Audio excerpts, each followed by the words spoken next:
Welcome to the Relationship Diversity Podcast, where we celebrate, question, and explore all aspects of relationship structure diversity, from soloamory to monogamy to polyamory and everything in between, because every relationship is as unique as you are. We'll bust through societal programming to break open and dissect everything we thought we knew about relationships, to ask the challenging but transformational questions: who am I, and what do I really want in my relationships? I'm your guide, Carrie Jaroslaw, best-selling author, speaker, intuitive, and coach. Join me as we reimagine all that our most intimate relationships can become.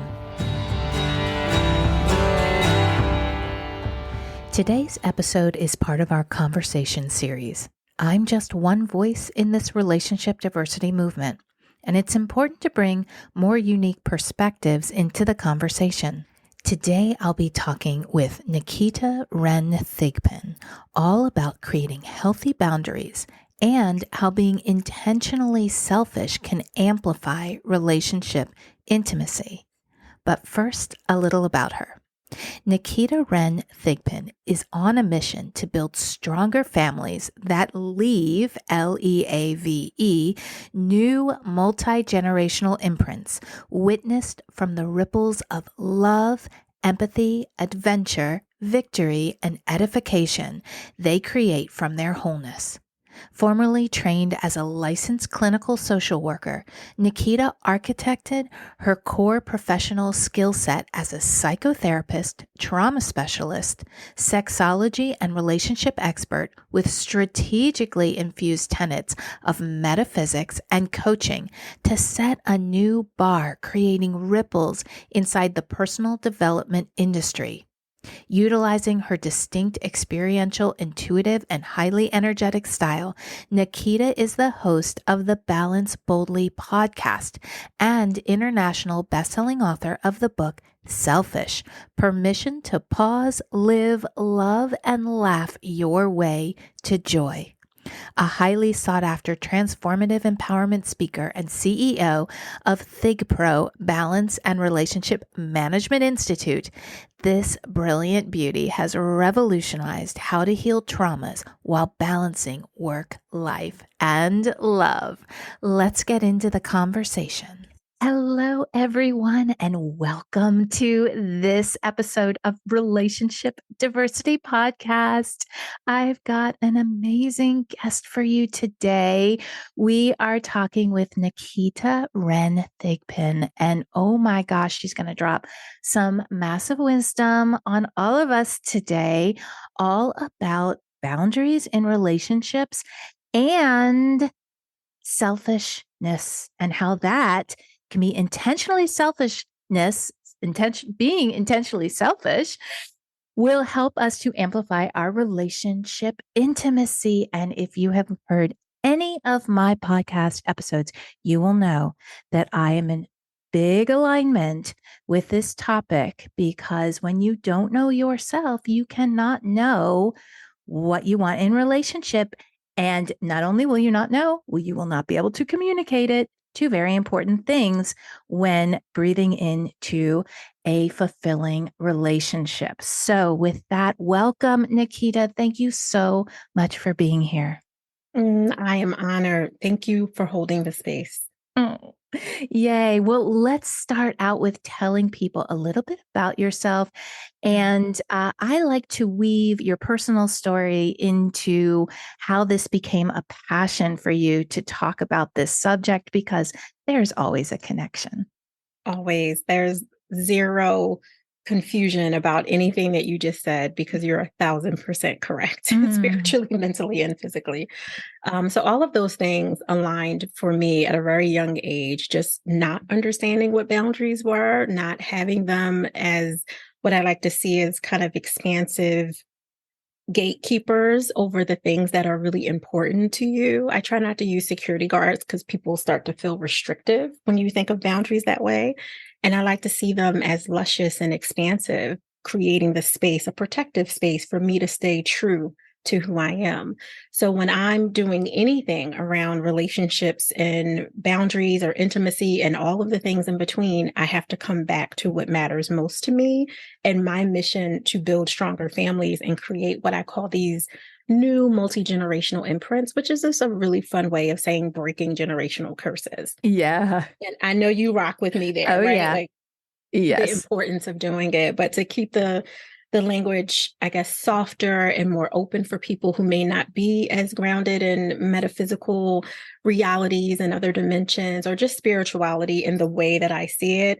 I call them the new multi-generational imprints that you get to create from your self-actualized wholeness, which selfishly started with me doing it first.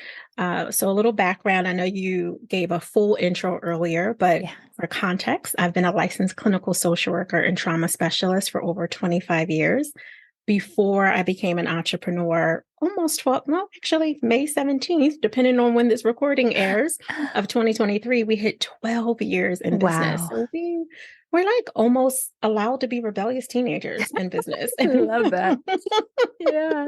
Which is where we are. And so I took all that acumen along with being a sexologist and relationship expert, all these beautiful tools. And although I don't serve as a psychotherapist anymore, I weave those tools along with my intuition, very similar to you, in how I show up for the people that I want to play with the most, right? Like we're not supposed to play with everyone. We have our sandboxes for where we want to go. And I choose to go with people who are really honoring that they are good. They're good right where they are, right by themselves, but they want to be better than good. They want to do a little bit more and amplify intimacy. For me, yes, it includes sex, but it is not the only way to be intimate, right? And especially in Yes. our romantic relationships. Exactly. Right. And part of that intimacy includes looking at, well, what do you really want for yourself? And in order to be honest with that, you have to look at what you're not making space for that allows you to do what you want. So that might mean looking at how you fuel yourself. Are you exercising so you can have physical energy to throw your legs back to the sky when when you're being loved on, or, just to show up fully if you're a parent or a grandparent or a caregiver of elderly parents or whatever it is in your world, we need to make sure we have those boundaries.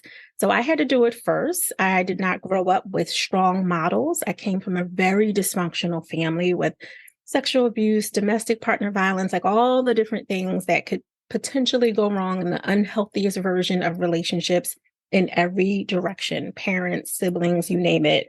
I was experiencing it. And I just wanted to do different, which is why I kind of went down this very open path of creating these sacred spaces for people. Wow. I love that. So I feel like this moment could be really helpful for people. What was the moment, if you remember, that you went from this is my past and I am choosing to not be shaped from my past and be defined by my past and pave another way? What was that moment like? Because I hear a lot of people who are like, well, I've just had this wounding and I have no clue how to get out of it and to redefine who I am. Yeah. Yeah. I had multiple moments. I would love to say for ease and simplicity that it was just this thing that happened to me one night in the middle of the night and I woke up just completely 180.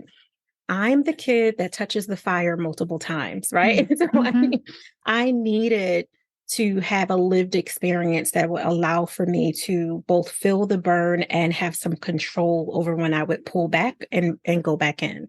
So my first experience with something needs to be different, I was 9 years old and I had just told my grandparents, who my mother and I were living with, that she was on drugs.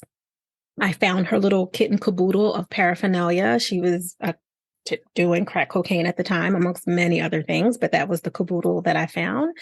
And so scared, but to save her, to help her, I went to my grandparents, who were also very unhealthy people. But they were healthier from that regards. And I went and said, hey, she needs help. This is what I found in the closet. And of course, when she walked in the door from her second or third job that day, because that was definitely something I got from my mama, is I know how to hustle, right? Like I knew how to hold down a job. They accosted her and basically said, you need to go on treatment. If you don't go on treatment, you can't stay here. And I was, a little kid sitting at the top of the steps, peeking down, scared that she was going to get in, like, it was a physically violent house as well. So I didn't really know what was going to happen, but I knew it had to be better than whatever it was she was doing. And she stood there and said, well, I'm not going. And he said, well, if you don't go, you can't take your daughter. And they called me by my childhood nickname. She looked me right in the face as I was sitting at the top of the stairs and said, keep her. Oh, wow. And that had so many layers to it for me. It was this space of abandonment. Of course, I didn't have the language at the time at 9, but that was this gut feeling of being disconnected from the one person that I had the closest physical connection to. But there was also a sense of betrayal because she was leaving me with one of the people. My grandmother was doing her best, but she was also unhealthy and in a cycle of violence. Her husband, my step grandfather, was a person who was not safe for me, who was also not safe for her. And she knew that. And she still said, keep her. So there was these multiple layers of things, body emotions that were coming up that, of course, I couldn't express at the time. And when that happened, I didn't understand it then, but I literally heard in my body, you have to be 75% different. I didn't understand the context. I didn't understand why not 100, any of that. But that stayed with me as a deep imprint that would carry on with me through all of my rebelliousness, through all of my challenges, right? Through all of the lovers that I would take as a young child, like all of the things that I would do, it stayed with me. Whatever you do and whatever you don't do, you better be 75% different. So that Wow. was a huge plant, if you will, for me. Definitely some massive programming that probably saved you. Absolutely. Wow. Absolutely. Absolutely. You use a word that I'm careful with, save, right? Because we all have our own programming around it, but I use it too. And the first time that being selfish saved me, I was 15. So we're talking some years later. My mother and I had tried and tried and tried to repair our relationship in different ways. And 3 years prior, when I was 12, she was living in a shelter. We had done all kinds of, she had had me in crack houses and in alleyways and had me homeless on the street with her, all these different things as she was going through this struggle, control with my grandparents to take me, keep me, leave me, all these things. But once she had my brother, I felt I couldn't leave her. Like as dangerous as it was, as hard as it was, I knew that I had to have some kind of anchor. And I tried really hard for 3 years, from 12 to 15. By the time I hit 15, I'm coming into my body a little bit. I'm not this skinny little stick anymore. I got a little booty. I got an A cup, a little something happening. And people are looking at me different. Men and women are looking at me different. My mother is looking at me different. So she decides in her sickness that I'm a commodity. And instead of just stealing from me, stealing my tokens so she can trade things, stealing my clothes so she can trade things, stealing my time so I could raise her son, she tried to sell me multiple times. Wow. Multiple times. And there was only so many times I could escape on the roof or run away and come back at 4 a.m. when I knew she would be high out of her mind. There was only too many times I could do that with a toddler because my brother was barely 3 years old. So I finally called my grandmother. My step grandfather had deceased a few years prior and said, I need to come back home. I can't take it anymore. We need to come back home. And she said, okay, but I'm not taking your brother. I'm not raising another child. I'm done with that. I'm over it. Now, in all fairness, my grandmother had had multiple kids who had multiple kids and she had, really sacrificed a lot of whatever it was that she would have wanted to be able to do if her kids' didn't keep leaving their kids with her, like that kind of multi-generational hurt and harm, and lack of boundaries in real talk. So I understood, even though I couldn't relate to it. And I knew in that moment I had a choice. I could either say, okay, screw you. I'm going to stay here. I'll figure it out and protect me and him some kind of way. Or I'm going to choose myself because I knew that if I stay there, I was going to be dead or underneath the jail. That was my life. There were no other options for me because I was going out protecting myself. I'm from Philadelphia. Yeah. I've always been a fighter. I was going to continue to fight. but that wasn't the life that I wanted. I didn't want to be in this cycle of constantly fighting and protecting and fighting and protecting. There's no room for thriving in that kind of cycle. It's only survival. So that was my first time. It was a very hard decision to make, one that weighed on me for so many years. I was able to take custody of my brother by the time he was 13. We were still a young family. My husband and I were married. I had my master's degree by that time. And we still, you're a clinician, you're not making that much money. So it was still very hard. It wasn't like we were, living it up. But I was in a much more stable position mentally, physically, financially than I was at 15 years old with 3 jobs in school and cheerleading and track and all the things. So there were multiple, to answer your beginning question, there were these multiple points of do different or you're going to get swept into this expectation of what your life is supposed to be based on your environment.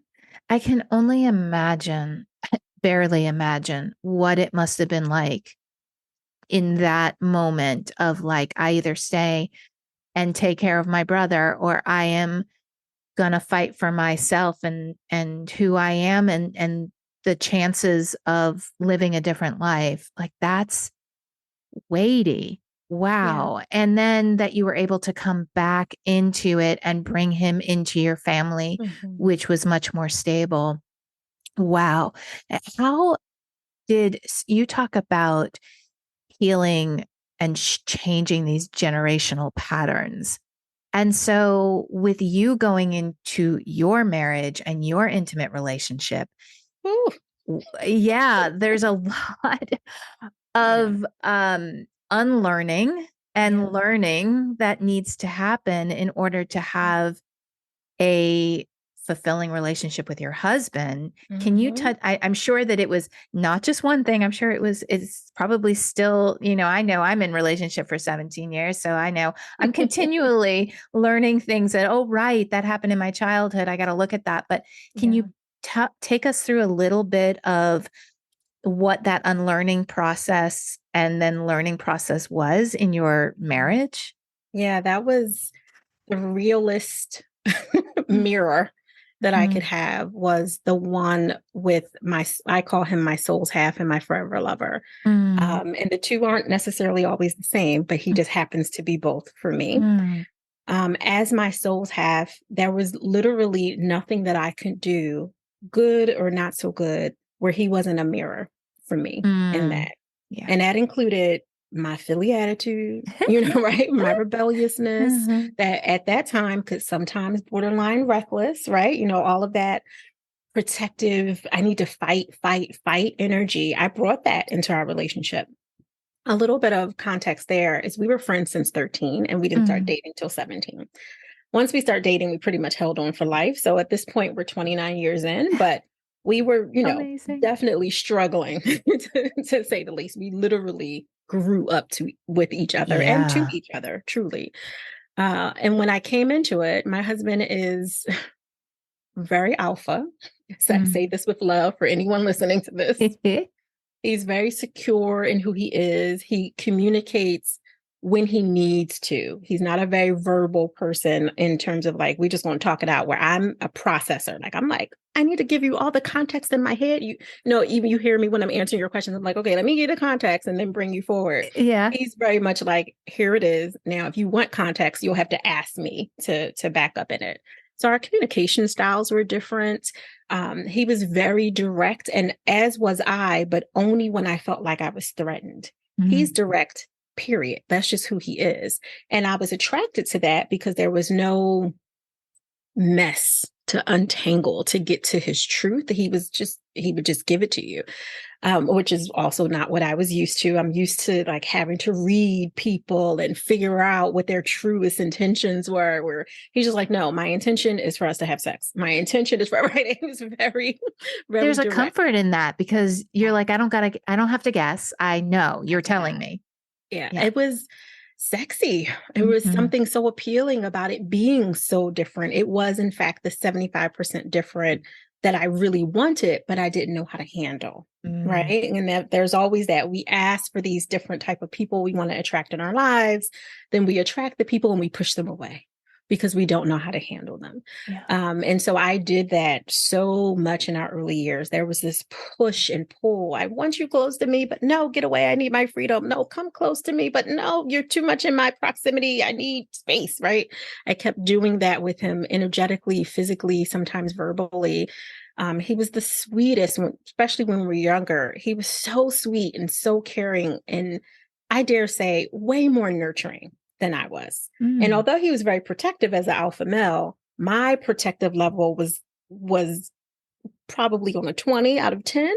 And that's because that's what I was used to. I was used to protecting my siblings. I'm used to protecting my cousins. Like, I'm used to protecting everyone around me as a way to protect myself, but not necessarily directly protecting myself in that way. I would jump in front of you to take the punch, which is what I mean by that. And that was hard for him because that's not the context that he grew up in. His father is an architect. His mother is a stay-at-home mom who did all the things that we hate that mothers do. She cooked 5-course breakfast, lunch, and dinner, right? She listened to her kids. She talked to them about their feelings. We was like that. Right? You know, that conscious parenting, she was already doing it. Wow. And although his home wasn't perfect, she really gave another level of balance to his experience that I had no context of outside of when I visited their home, and I could feel that warmth and that softness.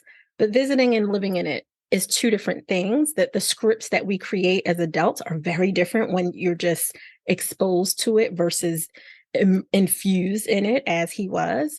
So he would do things like I was always a water and a tea drinker, and he would have them ready for me when I came home from work if he happened to be home earlier than me. And me and my hardness would be like, oh, I just want some time to sleep. Leave me alone. Let me have my power nap before you talk to me.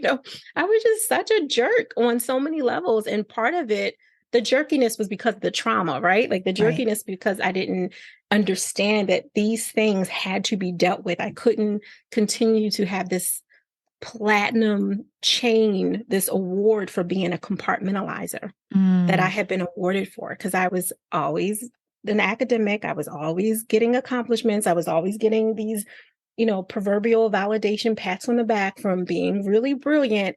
But I was just collecting all these tools and being skilled at how to use them for other people, not for myself. Right. So a lot of that for us, it really came to a halt. My son he was born in 96. So I'm going to say he was probably 2-3 years old. So right around 99, 2000, my husband was starting to change. Like his personality was changing for me.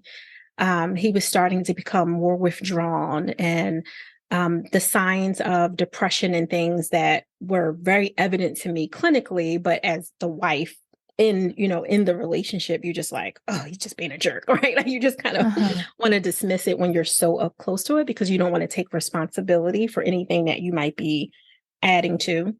But it was starting to change really rapidly. And so we started to have a different level of conversation. I was like, okay, what is happening here? And he was very honest. I feel rejected by you.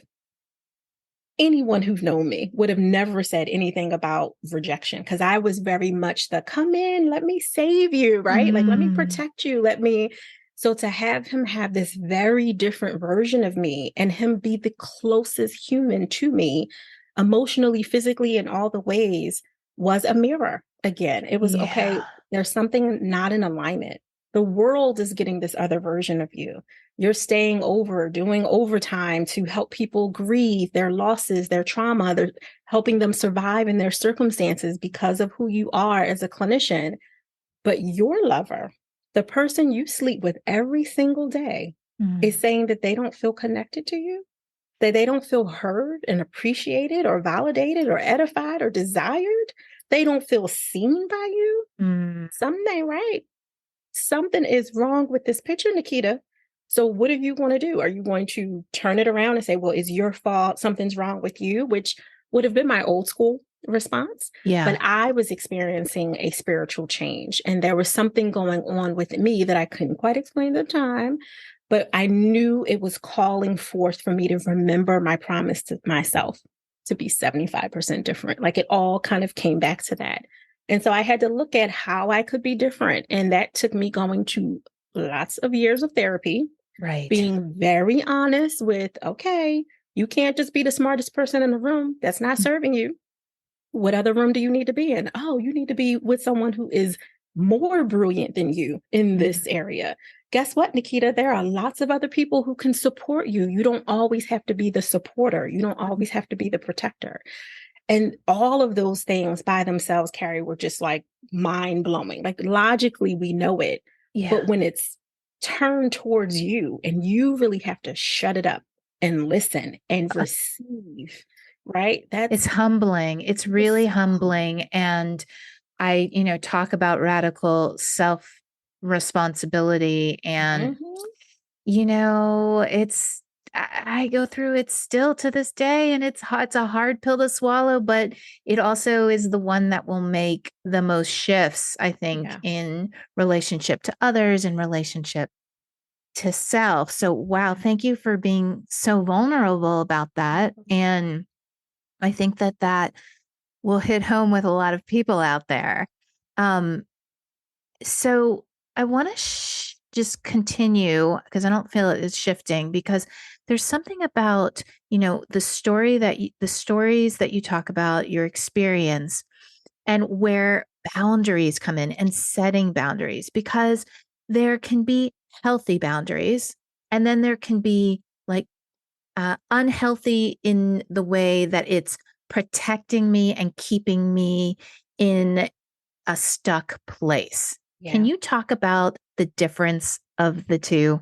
Absolutely. And I am so honored, one, by you holding the space, but also by you being very clear about the difference in that. Because Mm, a lot of people just see boundaries as something that's healthy and there's never a wrong boundary. mhm. And I don't mean to make people wrong in having a boundary that might be too restrictive, but if you feel like it's not allowing you to experience joy or Mhm. life or having an actual lived experience that's fulfilling to you and enriching, then your boundary might be literally choking and Mm. suffocating your dreams from you. So that's one of the ways that I look at it. Your boundaries should allow you to do literally more of what you want. So I have a formula for balance that includes boundaries. If you don't mind, I can give it Yes, to I'd love to everyone. hear. Yeah. I am a nerd, so guys, just rock with me. I'm Go about that nerd nerds. life, Unite right? nerds. Nerd life. So the formula is letters, and it's T like Tom over Mhm, B like boy. So think of it as a fraction, T over B. mhm, The T is admitting the truth of what you really want, not what mhm. you need. Most of us say, oh, I need a bigger house. I need more rooms for my parents to come stay with us. I need this, I need that. Like we get stuck in the needs, which is really anchored to the expectations of other people Yes. and sometimes the expectations of our younger selves. Now, younger could be Right. 6 months ago. You know what I mean? Right. Like it doesn't have to be just the 20-plus-year-old version of yourself or younger than that, depending on who you are listening to this show right now. But if your 6 month ago self said, I need to meet my soulmate, keeping it relationship based. And if Mhm. I don't meet them in the next 6 months, then it's going to be impossible for me to create a life filled with abundance and laughter and maybe even little people, right? Like whatever it is that you Yeah. choose to have. And then for whatever reason, you're 6 months forward and you don't feel like you have any valuable or valid prospects. There's a part of you that is very unkind to you now. You Mhm, start to shame yourself. You start mhm. to feel like you're not worthy. You go into this spiral rabbit hole that we understand metaphysically is actually pulling you further away from the Yeah. very thing that you want to attract, because now you're literally pushing what is truly there for you away by saying, I'm not ready in your Mhm. own way, whatever language you might be using subconsciously or consciously, you're pushing it away.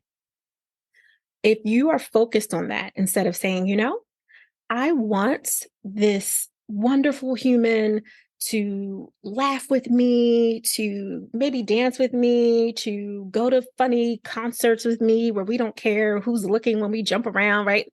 Like if you just kind of focus on that, like this is what I want, this is what I get out of it, and your energy starts to full up to the moment. Like you can physically see it, you can smell them, you can taste them, the energy, the excitement in your body. That's what you want. Okay, so let's create some boundaries around it so now you can get that, right? Mm. And I'm picking on love, but we can apply that to Yeah. everything. Your work life, all of it. So just staying with the love kind of example. Okay, boundary one, how am I fueling myself? That Mhm. is very important.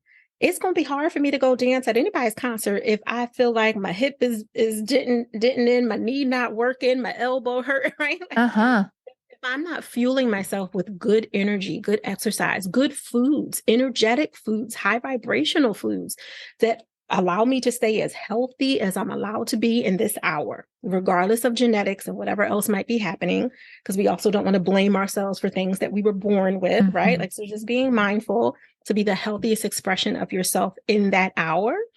What are you doing to do that? Well, you need a boundary around that. What's your budget?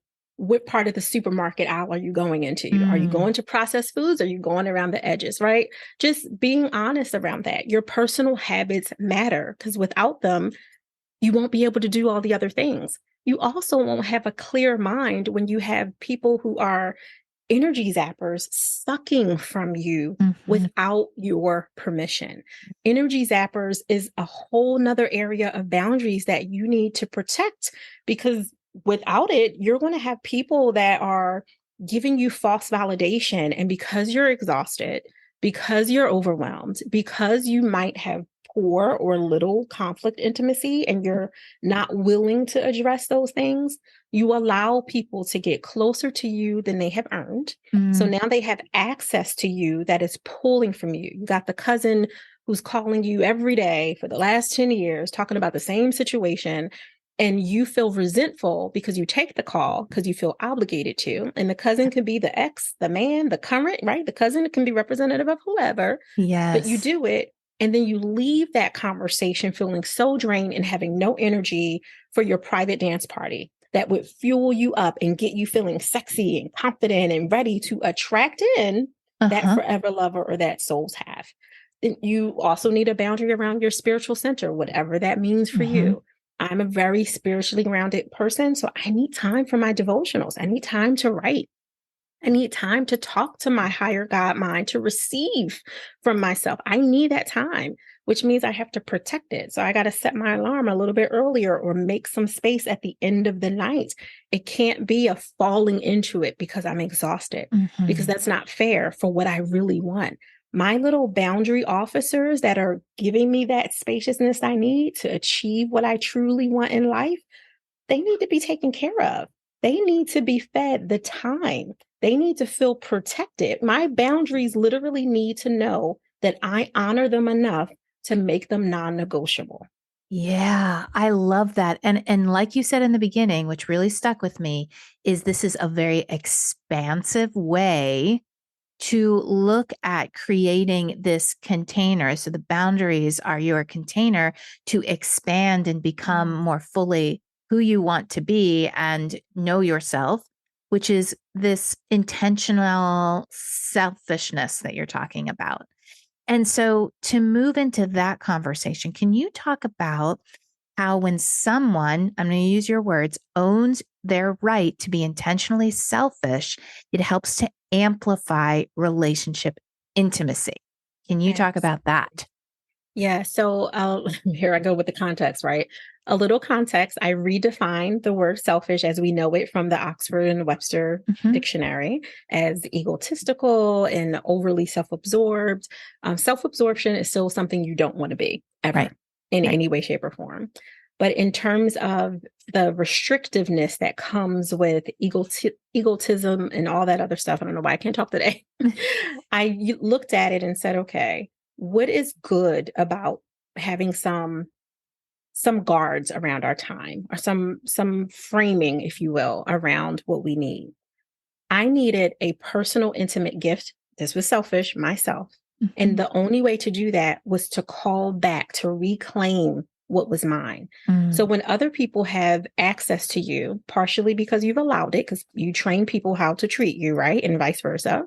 If all these people are used to calling me and I answer, texting me and I stop what I'm doing and jump on a call, it's not a 30-minute call, it's a 2-hour call. If this is what they're used to, and I feel resented from it, then that's on me to look at, well, how can I reclaim my time?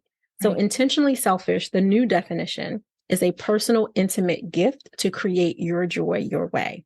That gift Beautiful. is your spaciousness. Thank you.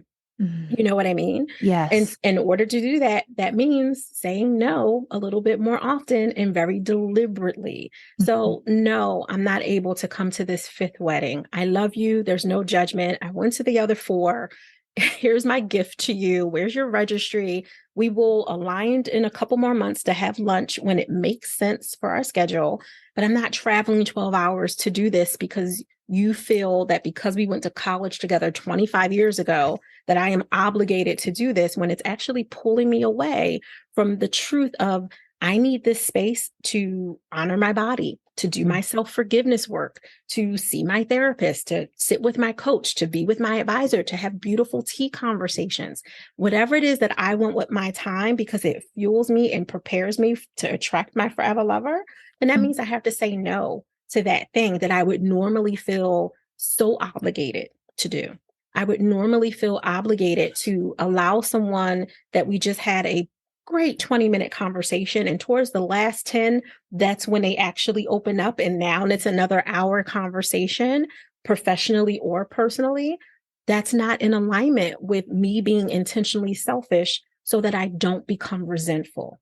So Right. when you're intentional, it's not to be self-absorbed, is not to make people feel bad about having time with you, but it is seeing yourself as a gift.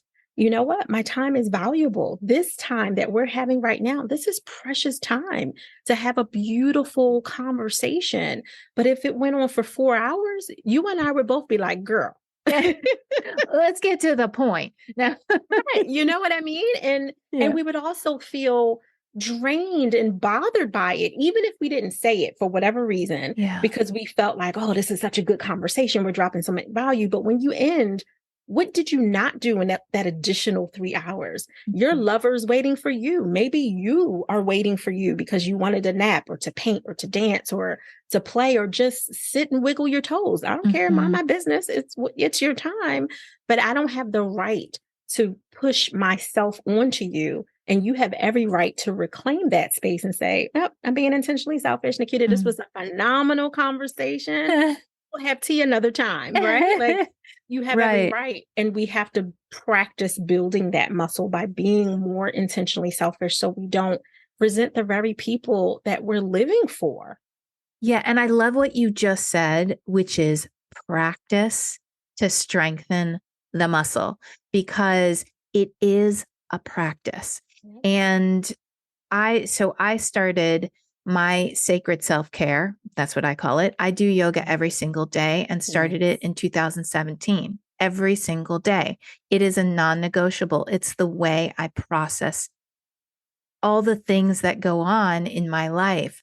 And whether it's 5 minutes, 10 minutes, or an hour, it's very rarely an hour, but that is a non negotiable. And it helps me be a better person in my relationships because I feel like I'm giving myself something that I need. And so I'll ask you when someone, so I want to just, before I go into that question, I want to say to anyone out there who's listening is like, I don't know how I can even do that and how to create the space. It is a practice. Yes. So you can't go into the gym and lift 100 pounds the first time you go in. You practice, you build the muscle. You build the muscle of self-care and sacred selfishness, intentional selfishness. And so how does that amplify relationship intimacy with, let's say, a lover? Yes. Oh, my favorite question. So this is not for the little people. If you're playing this in a car, right? Pause Pause, it and put your come back headphones to it on. later. Absolutely. So most of us as humans, we have grown up with different scripts around physical intimacy. We Mhm, were either told it's wrong, you don't mhm, do it until, right? And some people never get the until. It's just wrong, you don't do it. Some people get it with these specific parameters until you're 18 or until you're wearing a band around your finger or someone has signed a piece of paper. It's always an until for most people. That doesn't allow you to really learn what do you want in that. You just fall into the until. You had sex, you were like, this is what it is. Okay, whatever that person did to you or allowed you to do with them, this is what you feel it is. Or you might be corrupted by pornography and think that that's real life when it is so not, yes. right? Like on all Yes. the levels. and everything in between. But when you're intentionally selfish, you get to say, hold on, what do I really like? Mm. Huh. All these years, I've been letting my person kiss on my neck. It actually kind of creeps me out. I really don't like the way that Mm-hmm. feels. Feels like a dog licking me or something like that. And there's nothing sexy, should not be anything sexy about that. But I've just allowed it to happen. Maybe I actually really like below my collarbone, like in a super sweet spot. That might be weird for other people, but this is what I like. When you're selfish enough to, one, get to know your body and Mm-hmm. not have it done just on the timetable or judgmentlessness, if there is such a thing, of the other person that you're with, then you get to really feel empowered with, okay, babe, try here, not there. Right. And To you also actually say it. to say it. You know And it, but then actually getting it out of your mouth to your partner. yes. Yeah. Yes. And you get to reciprocate that energy because now, because you have spaciousness, you're not exhausted and overwhelmed and feeling so insecure because you've given yourself that time to get to know you, to do your work. That was the Mm-hmm. whole point of you being selfish, right? To fill your own cup so you can pour from your overflow, so to speak, to be a little Yeah. cheeky about it. Because you can do that now, you can say, oh, well, babe, what do you like? Do you like when Mm. I do this? Would you rather I do that? Because some people are not where you are. This is not a judgment of their growth. It's just an acknowledgement. They may not feel as secure as you do to ask for what they want. So a Mm-hmm. little training might be in order with your lover. Do you like this? Or Mm-hmm. let me show you what I think you want, but please, I'm part of the game is for you to say no, or take my hand or my tongue or my face or my leg or my finger and Mm-hmm. move me where you prefer me to be. And you can make it a game. Like one of the things that I do for my new power couples when they come in is we send them a huge box of toys. And yes, some of the toys are the ones you're thinking about, but most of them are not. There's Mm. puzzles and bubbles and all kinds of things because we're teaching them different ways to communicate those really awkward things that come up, especially when you've been together for a long time. You Yes. make the assumption of thinking, I know everything about this person, but you knew everything about this person up until that new shift that they just had. Right. And all of us have multiple, as we started this conversation, we have multiple shifts and we can pinpoint different versions of our growth. But what about the version that I had 2 years ago, where I realized that I really don't like how you smack your food at the table? Like we've Mm. never addressed that version. We've just kind of placated each other to avoid making each other angry and moved past it. And what else have we placated with each other and Yeah. hardened because of it? Well, we really Yes. want to chisel through that so we can get to the gooey, juicy part. And I mean that literally and figuratively, right? Yeah. And we have to do something different. And part of it is letting go the conventional wisdom that selfishness is bad, Mm-hmm. using it for good, being very mindful that the purpose is so that you can fill up, so that you can pour from your overflow. It's not just to push everyone away. That's not Yeah. a good boundary officer. That's not a good way to use your selfishness. It's a very infusing process for your growth if you use your power for good. Yeah, yeah, I love this conversation. And I want to bring in one just aspect about the word intimacy in that, Mhm. you can have as much, if not more, intimacy through a heart to heart conversation where you're really opening and hearing one another as Mhm. you can in any kind of physical intimacy. That intimacy is emotional, mental, physical, Yes. sexual, spiritual. Um, and that knowing yourself, just like you're saying, and creating, the time, the intentional, selfish time to know who you are will enhance all of your relationships. And intimacy, even a heart to heart intimacy with a friend or family member as well. These are such important discussions, and thank you for doing your work in the world and helping people. How can people find you if they want to reach out to you? How can they hear more of your message? Thank you so much. I really appreciate you. I would say because you're listening to a podcast, the best thing for you to do after you rate and review this episode is to, selfish plug there. Oh, yeah. Thank you. Is to go to the Balance Boldly podcast. That's BOLDLY for those of you who think I talk funny, because I do. So Balance Boldly has been around since 2016, and I talk about all kinds of things, work, life, and love balance, specifically for entrepreneurs that are really trying to make sure that they do business differently so they have space for their mental health and well-being, right? Like for that aspect. Outside of that, just go to our company parent site, which is thigpro.com, THIGPRO.com, for those of you listening. It's a little play on my last name, Thigpen. Nobody could say it, so they used to just call us Thigpro, and it stuck. So love it. Love it. We're going to link all of that in the show notes. It'll all be there. So please go check out Naketa. She's got incredible wisdom. And I'm so thankful. Thank you for being a part of this podcast. And I hope we'll stay in touch. Absolutely. Thank you. Thanks so much for listening to the Relationship Diversity Podcast. Want to learn more about relationship diversity? I've got a free guide I'd love to send you. Go to www.relationshipdiversitypodcast.com to get yours sent right to you. If you liked what you heard, please subscribe to the podcast. You being here and participating in the conversation about relationship diversity is what helps us create a space of inclusivity and acceptance together. The more comfortable and normal it is to acknowledge the vast and varied relating we all do, the faster we'll shift to a paradigm of conscious, intentional, and diverse relationships. New episodes are released every Thursday. Stay connected with me through my website, carriejaroslow.com, Instagram, or TikTok. Stay curious. Every relationship is as unique as you are.